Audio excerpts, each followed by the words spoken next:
Last week in the DeWalt Cup Series, a chaotic race saw Jerry Chen take home victory for Southern Cross Racing from the 37th place starting spot. This week, the series is back in Texas at the Texas World Speedway in College Station, Texas. A mix of super speedway and intermediate racing is on tap for today's race at this 2-mile oval. Will a fifth different team and driver rise to the occasion in the fifth race of the season? We'll find out in 40 laps time right here on JRTV. Hello everyone, happy Monday and welcome to the fifth DeWalt Cup Series race of the 2025 season. I'm Joe Rakowski, Trey Barter alongside me to join the call of the Pennzoil 400 here at the Texas World Speedway. Trey, this is a unique racetrack. It's a speedway at heart. However, it wants to join its older siblings, its older brothers, Daytona and Talladega, as a super speedway at points. Yeah, it's that weird half brother that, like, you people say you're related to, but it's kind of part of you doesn't want to say you're related to, but you have to say that you're related to. You know what I'm saying? I do. Yeah. It's like that. It's exactly like that. There's some weird family tree thing going on with Daytona, Talladega, and Texas World, and for good reason though. We'll be seeing when these tires are new and when they have all the grip. They'll be going, because there's no restriction plates on these cars and so much banking in the corners, they'll be going 200 miles an hour consistently down these straightaways, maybe even more, and through the corners when these tires are new, probably not going much lower than 190, if lower than 190 at all. That will change as the run goes on. They'll be having to lift a little bit more of the corners. They'll spread the field out. But Trey, for a lot of this race, for intermediates so far this season, we've had Las Vegas and Texas. It's been a little bit different than what we're going to be seeing here today at Texas World, where maybe some different car characteristics will come into play here today that didn't really come into play at Vegas or at Texas. Yeah, it's going to be interesting to see how this goes because, like we said, it's kind of like a super speedway, so you would think some of those traits might matter, but it's not really a super speedway. It could be considered a speedway, so we'll have to see what the kind of the mixture of the two. I don't know what these cars are set up for at a track like this, so I think it'll be interesting. So I think if it's a speedway type setup, Joe, I think we know a 62 guy, number 62 is kind of fast at those tracks. If it's a speedway, it's anyone's game. I was going to say, it's a little strange because when you look at the starting grid, everything is all mixed up. There are guys at the front that we haven't really talked about this season in terms of good stuff, while all the really guys that we talked about saying these guys have a shot to win the championship throughout the season, they're at the back of the field. Case in point, new points leader Brian Rodriguez starts 32nd. The guy trailing in points, Bryce Egan, starts right in front of him in 31st. And then third in points, last week's winner Jerry Chen is starting back in 38th. He won for 37th last week, so maybe that's not too much of a surprise. But then Riley Spiritu, fourth in points, is 34th. Laura Chung is starting in 12th, and then it keeps going on and on and on. So, Trey, there are a lot of big names at the back. All of those Vision Motorsports guys are at the back. You have Max Davis back there. Matt Tuck is back there. Jude Martinelli finished well at Texas. He's back there. Berto Crown Jr.'s raced well this season. He's back there as well. So this is a unique circumstances. And at the front, you have Crispy Fried Racing Ventures, Fitzwater Australia Racing, the third Under Island Motorsports car, Ace Motorsports, Atlanta Motorsports, Red Lightning Racing. This is a mixed up field. Yeah, a little bit sprinkled of throughout the field, right? I mean, you got everyone everywhere representing every team. So I think that just means, Joe, that, again, this could be anyone's race here. And I don't really think that there's a favorite team that's going to come out here and dominate today, or at least the first half of the race until, strategy or something could come into play as well. But at the moment, Joe, it is we're representing everyone.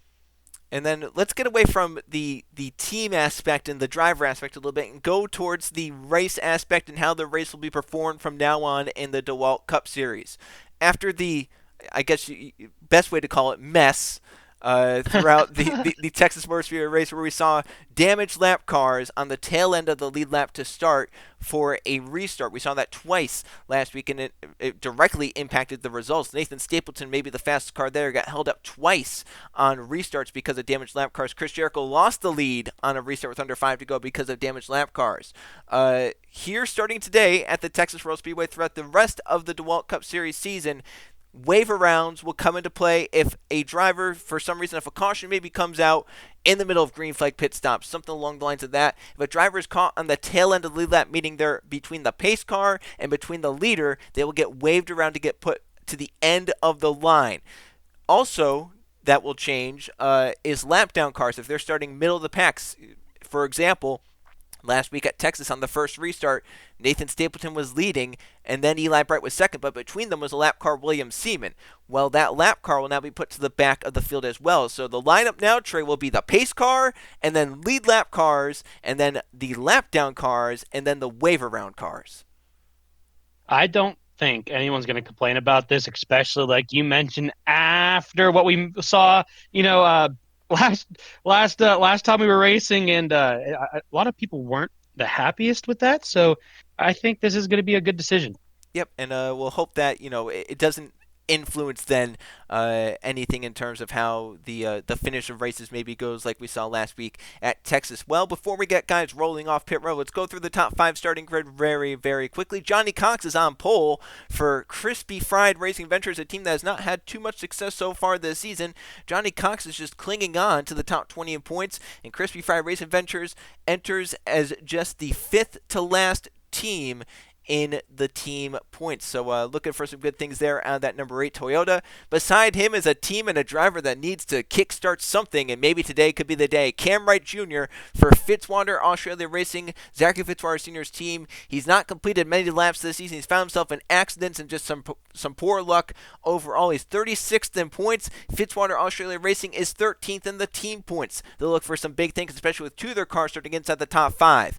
Philip Torres is the 3rd Otter Island Motorsports car for Benny Watson's team. We've talked a lot about Laura Chung's speed and Nathan Stapleton's speed. We have not talked about the speed of Philip Torres so far this season. We'll see if today can be the bright spot for that number 77 and maybe put him in victory lane for the first time. Starting in 4th, Cam Wright Jr.'s teammate from Fitzwater Australia Racing, Noah Brady, was involved in a lot of the drama and kind of controversy from what we saw in the restarts with his damaged car in front of the leaders. Brady, another driver struggling, down 35th in points. He'll look to rebound here at the Texas World Speedway. Running out the top 5, a Galway Automotive driver, it's Jack Haas again. He started well in a lot of races this season.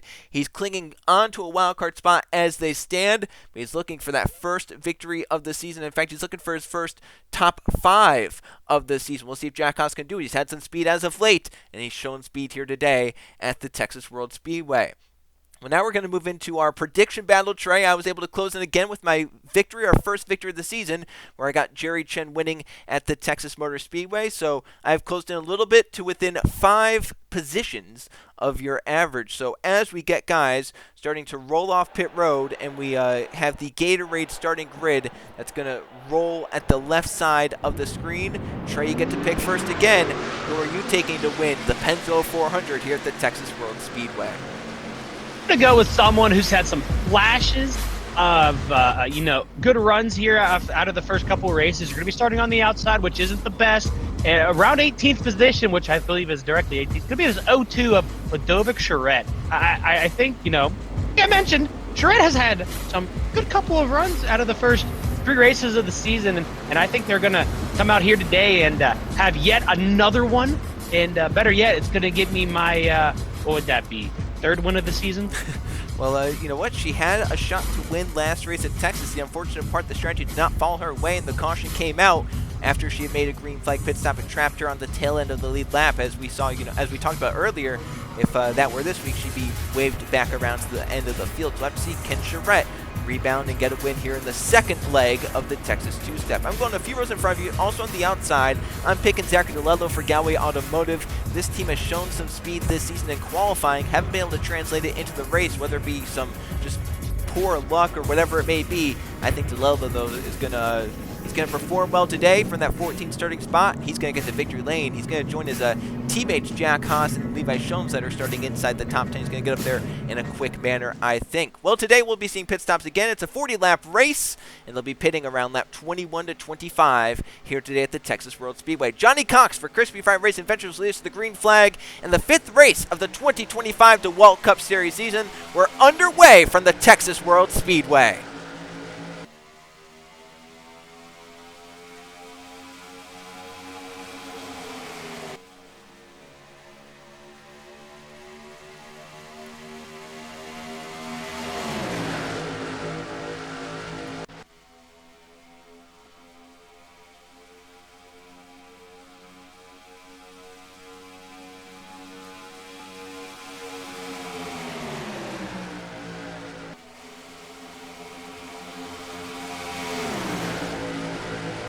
Out of 4, they stayed 2 by 2 as long as they could. Now there's some 3 wide for inside the top 10. Johnny Cox will lead the first lap from pole position. That's another bonus point towards the point standings for Johnny Cox. But Philip Torres to the inside, and Matthew Burnett got a slingshot run down the front straightaway and took it all the way to the bottom. 3 wide for third place. But it gets a little tight down low and gets a little bit stalemated with Jack Haas and Cam Wright Jr. as they come off the corner. 3 wide, multiple rows up the back straightaway.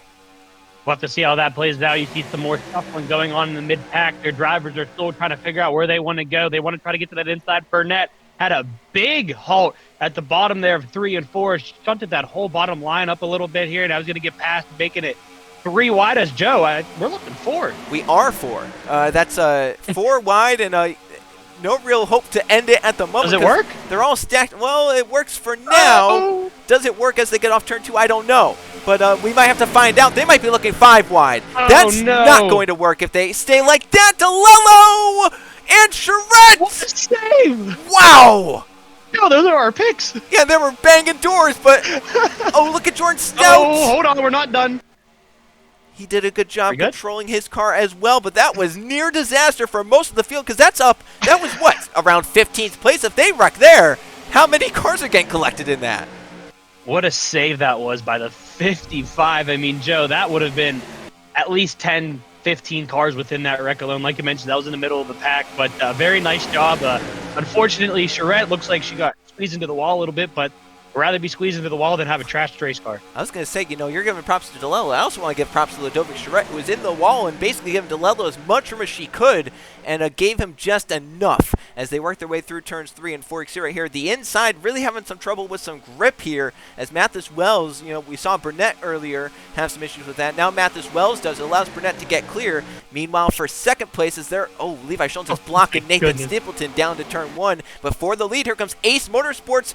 Joshua Cox, Ace Motorsports Brett Sears team hasn't had all that much success so far this season. They're one of the lowest teams in owners' points, but here today, Joshua Cox looks like he has a pretty good car, and he's racing with Torres up the back straightaway for the top spot. Like Wayne Gretzky once said, Joe, they don't ask how, they ask how many, and no matter if you're last place in the team standings, if you get a win, it's still a win in the books, right? So that's all that matters, and that's what they're here to do today. But right now, though, they're getting challenged by the 24 of Matthew Burnett, who's trying to lead his first lap. He was not going to do it quite yet. No, he's not, but he has a great line to the inside into turns 1 and 2. Levi Schoen's breaking out 3 wide on his teammate Jack Haas and Johnny Cox as Matthew Burnett tries to use the inside to his advantage, and I think Joshua Cox goes high enough that Matthew Burnett is clear off the corner. So car number 24. Oh, look at the crossover move for Joshua Cox up the back straightaway. He had the run, and he got the push from Jack Haas. He takes it to the bottom, and the 99's not going to let that 24 lead this next lap. That was a big move right there, and he made it work. I wasn't sure how the bottom was going to hold up, but it held up well, and he's going to lead his second lap of the race so far. But, Joe, I don't know if he's going to be able to hold on to it long because these runs are crazy. Yes, they are. As mentioned, especially when you go through these corners and lanes start getting, stacked up, and there's some lifting involved in that. You create a gap down these straightaways, that creates big runs. If there's a big gap in front of you, you're getting a big draft. You're going to go anywhere but backwards. You're going to be going all the way forward. So, see right here how they kind of work, especially down the front stretch where it curves. You get some really interesting runs. But at the front, it's Cox leading over Levi Schoen. Schoen's up to second place. The battle's on for third. It's the other Cox. It's Johnny Cox making the move to the inside Matthew Burnett. But the 24 is all the help from Jack Haas and Philip Torres. Johnny Cox has no one behind him. I think Burnett is all but clear for third place and should be able to get to third ahead of Johnny Cox. Now he'll try and run down the front two to make it a 3-car race for the lead. Oh, my goodness. I thought that 77 was losing off the corner, but I think he just tried to get down behind that 8, or maybe he did get a little loose and was able to catch on to it, but he is trying his best. Got to be careful on that bottom. You can see him drift up just that little bit so he doesn't have that, but we're thinking is a looseness factor in the middle of 3 and 4 there on the bottom line? It's some sort of lack of grip. Whether it be loose or tight, I don't know, but it's a handling issue for all these drivers out there where you're kind of having some trouble. Look at Ludovic Charette. She got a run and barely got down from Mathis Wells, and I think that's why you have to attack these corners to go to the bottom. You can't enter with a shallow entry. I think that's what's kind of hurting. What Ludovic Charette did, she got a nice arc into the corner, was able to stay in the gas, and really got right to the back bumper of the 33. Now you see she enters low with that 33. Maybe her 02 car is just handling a lot better than the cars around her because she didn't really have to lift there again. Yeah, right there, and you saw her keep it on the bottom on corner exit. Going to try to get a run here, but Joe, I agree with you 100%. It looks like you kind of almost want to enter in the corner high and kind of slice it down to the bottom and try to get that run going. It seems to be working, but Matthew Burnett, he's going to be making a move for second place here, possibly looking for the lead off of turn 2 off to see if he can do the same move we just witnessed. I don't think he's going to get that run, though. No, but he got second place away, so now he's going to move up. He's going to get a draft off the 99 and a push from the 96 and try and close back in on Joshua Cox. Cam Wright Jr. dives to the bottom. He wants fourth from Levi Schoens. At the front, Burnett has a car lower on Joshua Cox. He's going to get to the inside, so once again, 99-24 bound for the lead, but once again, Burnett's going to be just short at the start-finish line. And look at back here, Keegan Thompson being aggressive on Ludovic Charette, Levi Schoens, and Johnny Cox. Burnett is clear again for the lead, but last time he did that, Cox got the run back on him and took it away. Half a lap later, we'll see if Burnett can keep it this time. We'll see if the 99 can make a move with the 77 to his inside here. Looks like he's going to be trying to line it up, but might not be able to get there in time with the run. It looks like the 24 is going to be leading into 3 and 4. Joe, I think he's hungry to lead his first lap of the season. He just keeps coming up just short, Joe, but the gap he's got, I think he's solid with this one. Yeah, he's going to get this lap lead right here. So there's a bonus point for Matthew Burnett here today. He tried for about 10 laps before that. Finally gets the lap lead on lap number 11. But look at the run for Joshua Cox. He was, what, 3 car lengths back or so? And he's going to get to the lead by the end of the straightaway. And nearly 4 wide back here. Jack Haas backs out of it. It was Tim Garrett, Robert Ashford, and William Seaman down to the bottom. And Jack Haas was all the way up top 4 wide. And he said, not today. I'm not wrecking my race car. I'm living to see another lap in this race. You can see Laura Chung going all the way up top of 3 wide as well with Charette and Keegan Thompson, and they're going to be battling it out here, Joe, as we're what? Coming to 13 laps into this run, Joe, and it still looks like these guys are racing at a super speedway as we got a little bit of a 2-car breakaway going on here. Yes, we do. You can see the front few cars have really straggled away as the rest of the pack is just stacked up 2 and 3 wide, maybe looking 4 wide, as Keegan Thompson made the move to the inside. Ludovic Charette and Laura Chung's there as well. Oh no! Hold on to it. Ludovic Charette and Keegan Thompson are still hitting. They're still rubbing into the corner. Oh! Save. Oh my gosh! What just happened? These guys have woke up. How do we hold on to that? They've woke up with some talent today, Trey. All of them. We're still looking 3 and 4 wide. Yeah, even after all that, these guys are still going crazy. And, you know, there are oh, look at this. They're going 4 wide back here. Bryce Egan on his teammate Matt Took. Oh, Joe, remember what happened last time? Yep, these two coming off pit road. Gotta be careful. Holy cow. Are we good? We're good. We're fine. But not only a call to Keegan Thompson, Ludovic Charette for that great save right there, Nathan Stimpton was sideways off the corner before that all went down, and he was able to save his car as well. I mean, these guys, all of them so far, have been, you know, close to disaster, but have not yet found a disaster yet. Now as they go 2 wide for the lead, Matthew Burnett has a slingshot run to the inside. Oh my goodness. And here goes your driver 3 wide for the lead in turn 1 at Texas World. Well, Joey mentioned that those gaps are a big problem, and we just watched 2 moves happen in the same corner right here. The 24 is going to come out on top, but the question is it going to hold all the way into 3 and 4 as well? He's got the help out back from the 96, but we know how that bottom is in a 3 wide situation. We'll have to see what happens. It's going to come out single file here. It's not going to be Burnett that has the issue. It's going to be the 96. Yeah, Levi Schoens cannot stay in the gas. But how about right behind Schoens? 2 Otter Island Motorsports cars have found their way together. Laura Chung and Nathan Stapleton, well, not together now. But look at this. Benny Watson, his 3 cars could be 3 wide here soon because Philip Torres is up there up top. Laura Chung's in the middle. Nathan Stapleton's down low. I don't know if he's going to like that. They're all at the front, so that's a good thing. But maybe he doesn't want them quite that close to each other. Now, don't forget, Joe, that Laura Chung is probably driving a little angry compared to what happened last race, right? Yep. I mean, honestly, probably the strongest car out of the entire field, right? Biggest chance to win, and it comes down to a pit road incident under yellow, no less, and misses her box, has to back up, and then automatically has, you know, issues with what I don't know if we ever figured out what it was. If we're thinking RPMs or something because she was slow on pit road, and unfortunately it ruined her race, but I think she has a mission, and that's to go out there and prove everyone that she can win yet another one. And to her outside, her teammate Phil Torres also wasn't the happiest after Texas, where he got into Anthony Hernandez, caused that crash. Hernandez went spinning, and Anthony kind of called him out. In fact, his team owner Jay Randall called out the 77, saying, that's another Toyota that took us out. I don't know how TRD is going to like that. And Torres kind of clapped back and said, it wasn't my fault. My car was tight. You know, you caused that, Anthony. So he's all that happy. Well, right now, Philip Torres in another Texas race has run well here today, while Anthony Hernandez has kind of been missing. So, oh, they're 4 wide again. No, Joe, I don't like this. Can we get out of this, please? We should be all right. Your car's there. Your car's there. So that's why I'm saying we need to get out of this. Yeah, you want it to be settled down as quickly as possible there. All right, we're good. We're fine. 3 wide works. 3 wide works. 4 wide kind of works. 5 wide is just a no-go zone. Yeah, 4 wide it works if you have guys that can save their cars, like like they're the second coming of Richard Petty or something. I don't know, but I mean, you're talking about saving cars. Charette was in both of those, and she did it twice, Joe. Yeah. That's the crazy thing. Yeah, that's insane talent right there. Jordan Stunt made a big 3 wide bonsai move into turns 1 and 2. He's going to get a little tight down low for the lead. Philip Torres wants it from Matthew Burnett. Gets low, and they're racing this hard, Trey. Pit stops are, 3 laps away? They got to sort this out so they can enter pit road together. I don't even want to think about what pit stops have to do, Joe. This racing has been good, even if we're getting stretched out here. I mean, we have a lot of strong cars in this field. It's going to be great, but yes, we do have to figure out how we're going to do pit road. The 77 is going to clear himself off at turn 4. He is, oh, never mind. He didn't clear himself. No, Matthew Burnett got the run back, but here we go, Trey. We're nearing halfway. Tire fall off isn't all that big of a deal. Obviously, you want the grip, so you're going to be taking 4 tires. I don't think an overcut's really going to change much in terms of the tires you get on. I think the big thing to watch out for here when we make pit stops, this pit road is super narrow. It's a fast pit road, speed 65 miles per hour. Do you want to maybe come in early so that you get a clean pit road, come in late so you get a clean pit road? I don't necessarily know if you're back in the pack if you want to pit with the majority of the cars just because of how stacked up everyone can get on pit road from how narrow it is.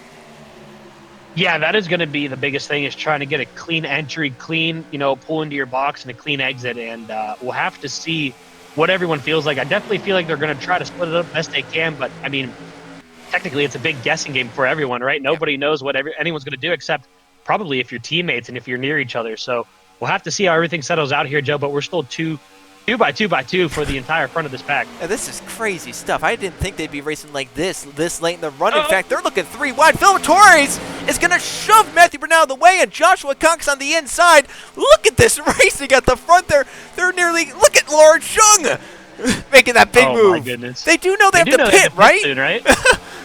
Yeah, that's what I'm saying. This is, you can't, I don't think you can fit 3 wide on this pit road, Joe. Like, I know that we're 3 by 3 by 3. They know they don't have to pit at super speedways, but, like, they know that this isn't a super speedway, right? This is an intermediate speedway.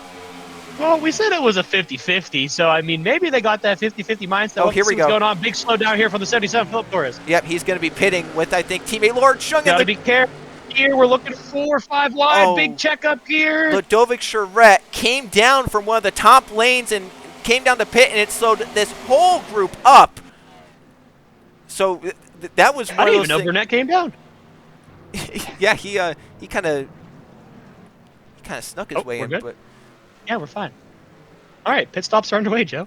Yeah, that was just one of those things where if you're at the back of the pack, you maybe wanted to come in there because Ludovic Charette slowed everyone up. I mean, look at the gap that formed between the 99, the 96, and the 75 in these guys because of what happened. So now here comes, I believe Joshua Cox is going to be coming in this time. Does Nathan Stapleton and the rest of the crowd behind?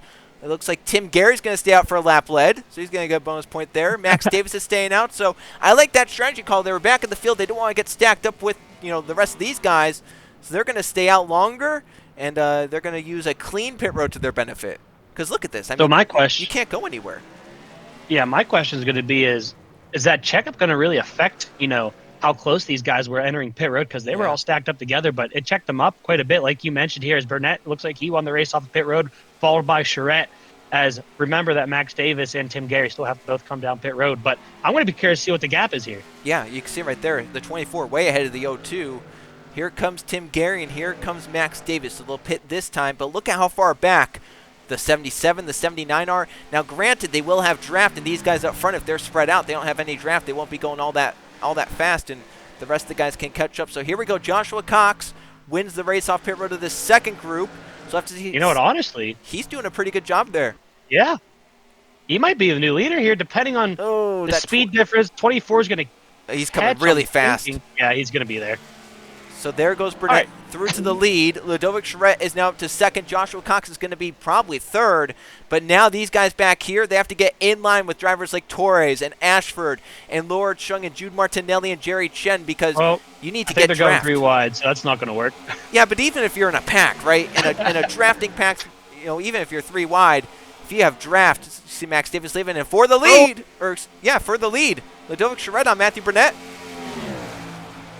Well, there we go. Well, it's going to be a lot quicker for that pack to catch up. Yep. They're racing side by side here, Joe, and this speed difference is going to be big. I think these two. Oh no! Tim Gary into Robert Ashford and Jude Martinelli. They spin up the back straightaway, and I do believe the caution flag is out. Yes, it is, and now this allows everyone to catch back up. That was a terrible miscue from Tim Gary. Yes, it was. That is a... I mean, that was just a rookie mistake. Oh. And you have to feel Robert Ashford was running so well here today for OSC Racing, a team which is last in the team points. They were up inside the top 10 when that happened. Jude Martinelli had driven his way through the field. All for naught now. What else do you say about that? Yep, Jude Martinelli started this race last, and he had moved his way up well. That's no words. That's crazy. That's heartbreak. Well, it's a whole new race, Joe. I don't think they're going to come down pit road because no, they're fine, and obviously tires aren't really wearing all that much. And really, what this is going to do, it's going to take laps off in terms of off of the board. They're going to restart with around 10 or so laps to go. They won't have to go as long on these set of tires, so they'll be able to race even more aggressively now than they were able to the first half of the race. Oh, that's just what we need, Joe. Yeah, can you believe that? Well, looks like Martinelli actually got away pretty decently. We'll have to see how bad the damage is on the 94 car, but he's still up there around 12th place. Yeah, so I think I think the damage is horrendous. A little buckle. We'll have to see. If he's in the draft, he could be fine. But obviously, it's not a super speedway, so there is some handling that comes into play. But we'll have to, done speculating. We'll just wait to see how it goes on the restart. Yeah, exactly. Well, caution flag is out first time today at the Texas World Speedway. Miscommunication coming off pit road as Tim Gary merges into Robert Ashford, and chaos ensues up the back straightaway. Well, we watched it live, but we're going to walk this through right here. Tim Gary, he's trying to get up to speed here, probably trying to join this pack to be up within the lead, but, I mean, just straight up tomfoolery is the best word I can put it. He's going to clear, essentially Kevin LePage himself, Joe. That's the best thing I could say. Watch Jerry Chen. Wait. Wow. Oh, my goodness. He's looking for 2 in a row here in the state of Texas, and he's up to 11th now. Twice. Yeah. But we have it's not Kevin LePage anymore. It's Tim Gary, is what I'm going to call it. And in the DeWalt Cup Series, it's not a Kevin LePage anymore. It might just be a Tim Gary now, and just unfortunate circumstance for Robert Ashford and Jude Martinelli. Obviously, the 94 is still out there, still running in 12th. Robert Ashford also still running, basically at the back of the pack now after being around the top 10 for a team which has not had much success, not really any success so far this season. We'll take a look at the crash one more time in full speed. One more view of Tim Gary merging off of pit road right into the lap of Robert Ashford and Jude Martinelli. Great job by Jerry Chen to miss as Ashford spins down to the apron. And Trey, you mentioned this, before we had started replays. You're just happy he didn't slide back up into the pack because look how fast those guys were coming by him. Yeah, thank goodness for oh my goodness, that was even close right there. But yeah, thank goodness for break because Joe, if you would have slid back up in front of those guys, oh my goodness, it would have been horrendous. They're racing back to the caution. It's still getting close. Yeah, they're trying to get all the spots. They see damaged cars. They're like, we have to get by them now because we don't want to be restart behind them. Well, Ludovic Charette's restart behind no one. She leads the Pennzoil 400, and the restart will come with just over 10 laps to go. Can Charette hold on for her first victory of the 2025 season?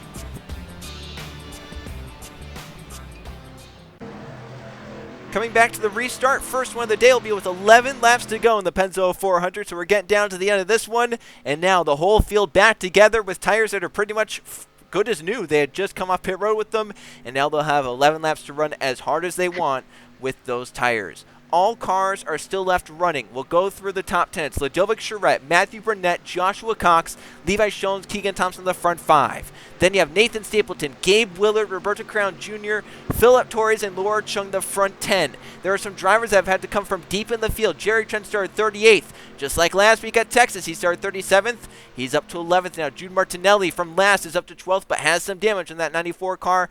Will he be able to stay up to speed? Then you have Cam Wright Jr., Riley Spiritum, and Drew Webb, the top 15. Bryce Egan trying to get back into the points with Max Davis, his teammate, right behind him.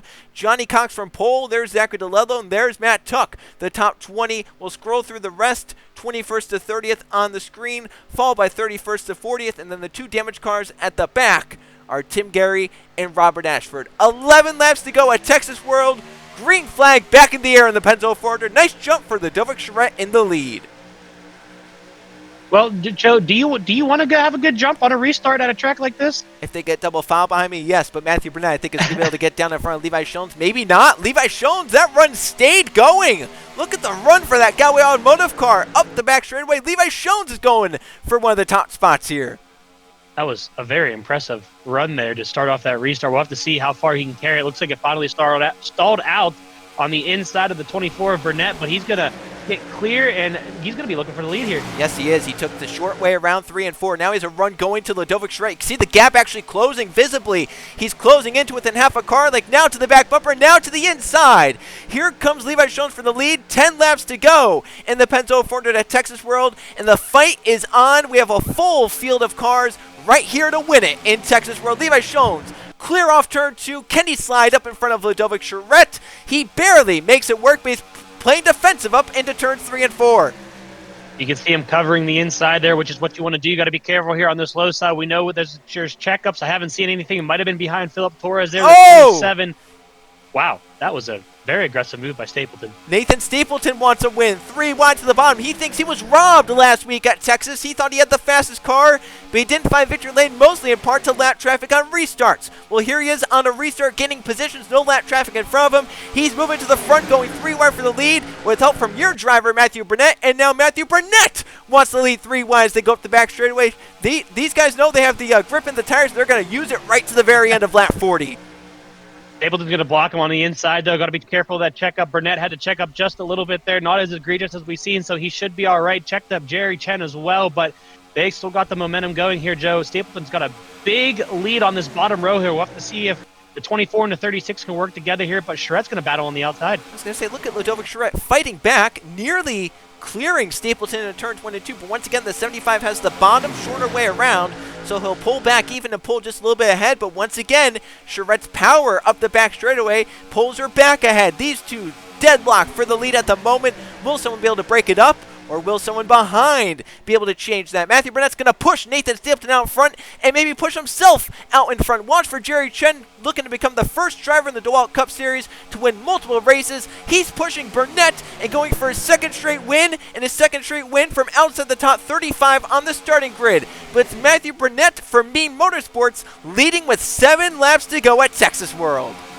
Jerry Chen's going to look to the inside here off of turn 2. We'll have to see if he can get the run. He has no help behind him, Joe, but he did get to the inside, but he is going to probably fall backwards with no one behind him. Yeah, he lost ground to Burnett, so the 24 back down in line. Clear single file, but Jerry Chen should be able to pull himself clear of Nathan Stapleton in 2nd. Battle's on for 3rd. Shones is coming back to the inside of Nathan Stapleton. Roberto Crown Jr. didn't start all that well here today, but with the help from Zachary DeLello, it's shown himself to the front late. 6 to go and 3 wide for the lead again. Levi Shones again with a big dive bomb into turns 1 and 2, and he's going to make it stick on the bottom lane. Levi Shones and Jerry Chen are now the 2 side by side for the lead as Matthew Burnett backs out of the 3 wide, so then maybe fall 3 wide for 3rd place. But at the front, Chen up top, Shones down low, and Matthew Burnett maybe coming for more.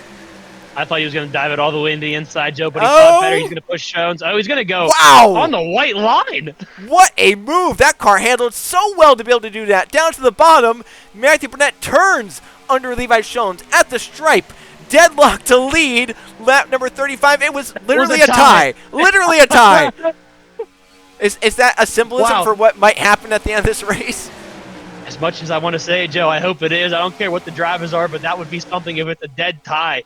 But this is going to be something, Joe. This is 2 races in a row where we all had favorites of we had idea of who favorites were going to be, but a late caution kind of shook everything up here, and I don't know who to pick anymore. Well, Levi Schoens for Galway Automotive has cleared himself out in front once again, but Matthew Burnett has a big push from Nathan Stapleton behind him. He's going to get back inside Levi Schoens, and once again, it's going to be another close call at the line, but that one went to Levi Schoens with now 4 laps to go at Texas World. Ludovic Charette back down in line, but she gets a little tight down low. Philip Torres using the middle lane to his advantage, gets around the top side. Burnett's back clear out in front. He pulls up to block Levi Schoens' run. Jerry Chen looks to go middle between the 96 and the 75, and he's going to force his way to at least the outside of the 75. Schoens is going to try and clear that off to get down, but I think Chen might have just enough of a nose there to go 3 wide for third place, and Matthew Burnett's going to try and pull away. Coming back to 3 laps to go, Chen's going to have to push Levi Schoens forward.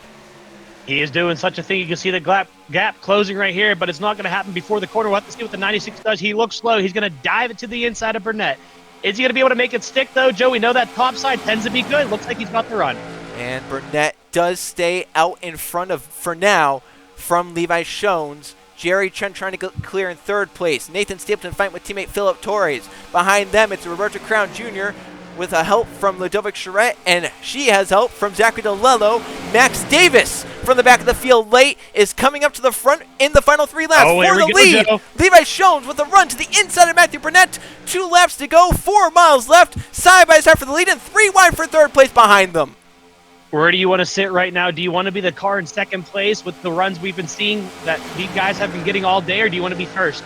Well, I mean, first and second are side by side, Troy, so I don't know where I want to be. You might want to be third and fourth. Yeah, you might want to be Jerry Chen and Nathan Stapleton, who are coming up onto the front 2. Burnett all but clear to turns 3 and 4, but Levi Schoens fights back to the bottom. Nathan Stapleton has a run all the way on the white line.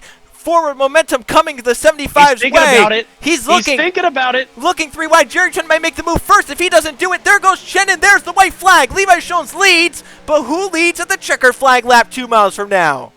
All right, what's Schoen's going to do here, Joe? He's going to block lane 1, 2, or 3. Burnett might be out of it. He's too high. He's not going to be able to get down to the bottom and get a run yet again. Stapleton's going to have a gap going down the backstretch here. We got a lap car, but it's not going to be a factor. No, it's not too far away.